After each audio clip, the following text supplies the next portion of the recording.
In about 60 seconds, Claude did hours of outlier research for me.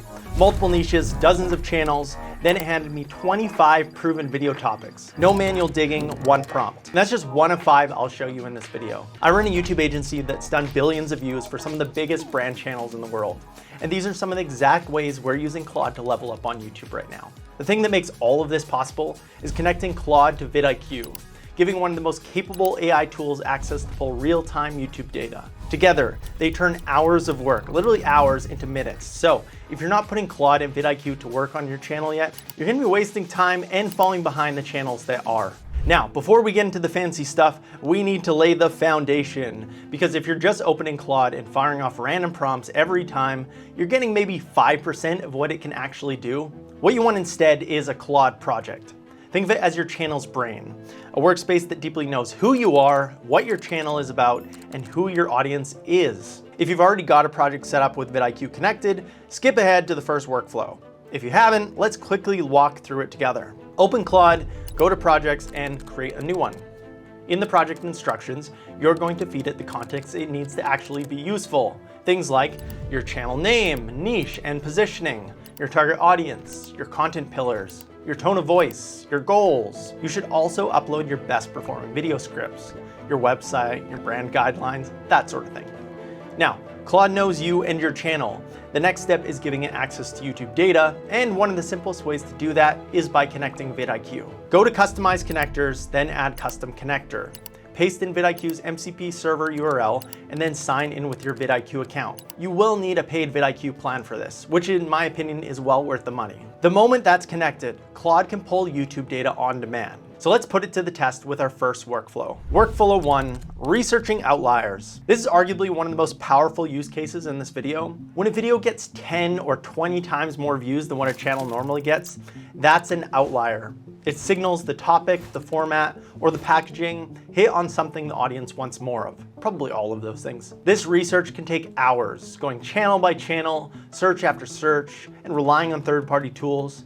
But with vidIQ connected, this becomes a single prompt inside Claude. One quick note before we run the prompt, I'm showing simplified versions of these to keep the video moving, but I'll link the more detailed versions in the description. Those are the ones I'd recommend using if you want better, more consistent results. But here's what I asked for. Find me 25 outlier videos for my channel in the YouTube marketing education niche from the last 12 months. Long form only, where the video did at least 10x its channel's average views. For each one, give me the title, the channel, a direct video link, the outlier score, the view count, the engagement rank, and a short take on why it overperformed. Sort them into topic clusters and display it all in a simple interactive dashboard. What came back was 25 outlier videos sorted into topic clusters, all organized in a clean interactive dashboard in minutes. If you'd rather work with the raw data directly and save some tokens and even be able to see the thumbnails for each, just ask Claude to drop it all into a sheet instead. Same results, but Sheets makes it easier to sort, filter, and share with your team. You can also take this a step further. Claude can hunt for outliers in adjacent niches. Formats and angles that are crushing it somewhere else, but that nobody in your niche or space has done yet. To do that, prompt this next. Find me 10 outlier videos in adjacent niches whose formats or angles could transfer to mine, and tell me how I'd adapt each one. Now, whether one of those outliers sparks your next winning video idea, or you spot a pattern across all of them, you've got a short list of proven data-backed ideas to build off of. This is outlier research made dead simple and fast. Now, let's say you got your next outlier video idea from that research, and you want to figure out what's going to make your video better or different. That's where workflow number 2 comes in. Mining comments. YouTube comments are an absolute goldmine for content ideas, and almost nobody is talking about mining them. Anytime you're seriously considering a new video idea, run this workflow, because the comments on videos related to your topic can tell you exactly what the audience cares about and what confused them, what they felt was missing, and what they're begging someone to explain properly. That's real audience research, and it's just sitting there for the taking. But doing this manually is a painstaking process. I would know because we've been doing this for clients manually for the last decade. So here's what to do instead. Find some popular videos already covering the topic you're thinking about, and then give Claude the links and prompt it with something like this. Analyze the comments from these videos. Tell me the recurring questions that weren't answered, the common frustrations or pain points, specific requests for follow-up content, and any debates that signal high-interest subtopics. Then, if I were to make my own video on this topic, what should I include that these didn't, based on what the audience is actually asking for? And because vidIQ is connected, you don't have to scroll and copy and paste anything. Claude pulls the top comments straight from the videos itself, the ones people liked and engaged with most, and analyzes them all together. What you get back is a list of unanswered questions, subpoints the audience is asking for, and creative gaps. And you can use this data in two ways: to uncover your new angles your audience is already asking for, or to identify the must-hit points you should build into a video you're already planning. This is how you start to develop better content with the audience in mind. And when you keep the audience in mind, you drive better viewer satisfaction. And if you drive better viewer satisfaction, you get the point. But finding gaps is only half of it. Before you sink real time into making a video, you want to validate it's actually worth it in the first place. And that's what this next workflow does. Validating video ideas. This workflow kills the guessing. Before you commit a single-hour production idea, you want to pressure test it against real data. Claude can check the two things that actually predict whether an idea will work. First, demand. Claude pulls keyword data to see how many people are searching for the topic and how competitive it is. If there's no search interest behind it or the idea is already too saturated, that's a red flag. Second is competition. Claude looks at the videos already out there on this topic. How many are there, how good are they, and if there are outliers pulling way more views than their channel average. This tells us if there's room to win, or if the space is already too crowded. Here's a prompt that can run this validation. I'm planning a video titled something like Claude and YouTube, 5 ways the experts are quietly getting ahead. Validate this idea for me. First, check the search demand and competition for the topic using keyword data. Second, review the existing YouTube competition on this topic and whether there are outlier videos to see whether the idea is already proven or not. Then give me a clear verdict. Is this worth making? Yes or no? With the demand and competition data you found to back it up, and 2 or 3 ways I could sharpen the angle to give it the best shot. What you get back isn't a hard yes or no, but it's based on real data, and that's much better than a gut feeling. This is the quick and dirty way to pressure test a video idea, and it works on anything you're thinking about making. If you want to go deeper on video validation, we've actually got a full video on our more in-depth process up here.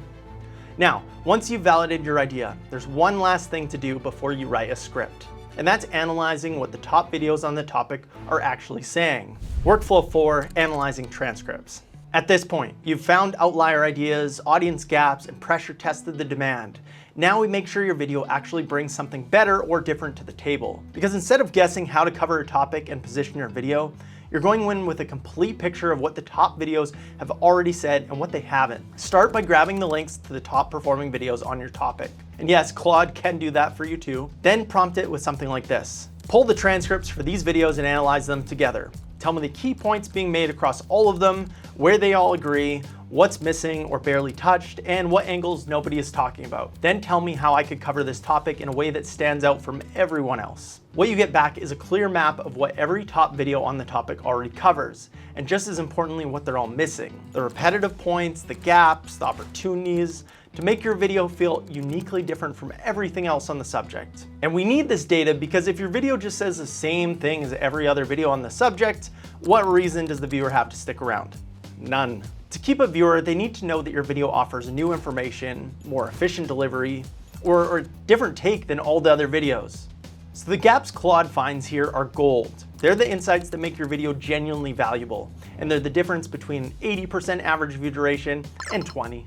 I did this for the video you're watching now. I pulled the top performing videos about using Claude for YouTube, fed them into my project, and had Claude analyze them. And that's exactly why this last workflow is in this video, and not in anyone else's I've analyzed. Workflow 5, auditing performance data. Every video about Claude and YouTube focuses on what happens before you publish. Ideation, scripting, optimization. But some of the highest leverage decisions happens after, because your YouTube analytics are telling you exactly what's working and what isn't on every video you put out. Most people just don't know what to look for or don't have the time. Claude does. Here's the prompt. Act as my YouTube content strategist. Analyze my channel's analytics from the past year and audit our content performance. Look at retention, traffic sources, topic selection, and video length, and tell me what actually is driving results versus holding us back. Then give me a prioritized list of the specific changes that would lift the channel's performance the most, starting with the highest impact ones. What comes back is a strategic audit. That kind of analysis that used to take hours of digging through YouTube Studio, now it's a prompt in about 2 minutes. Pretty crazy. When it audited our channel, it pinpointed our single best performing topic and told us to prioritize it. It looked at our most recent video retention data and flagged fixes to write better hooks. And it handed us a rank list of what to fix first across our whole channel. Not a vague summary, an actual plan. And of course, you still need to bring your own strategic thinking to this. Claude is going to surface patterns and insights and recommendations way faster than you could do manually. But you still need to sanity check the output, apply context, and decide what actually makes sense for your channel. And that's really the point of all 5 of these workflows. They're accelerators, not a substitute for you. The real advantage comes from the collaboration, your taste, judgment, and strategy paired with Claude's ability to pull data, spot patterns, and compress hours of work into minutes. And the more context you give it, the better that collaboration gets. So if you take one thing away, go set up your Claude project and connect vidIQ. Because once that foundation is in place, every YouTube prompt you give Claude gets dramatically better. And remember, if you want the full, more detailed prompts and workflows, grab them from the link in the description. The space is moving incredibly fast. New workflows, new tools, new ways to use AI to grow on YouTube are showing up every week, and we're testing all of them. So if you don't want to fall behind, subscribe and learn more. Thanks for watching. I'll see you in the next one.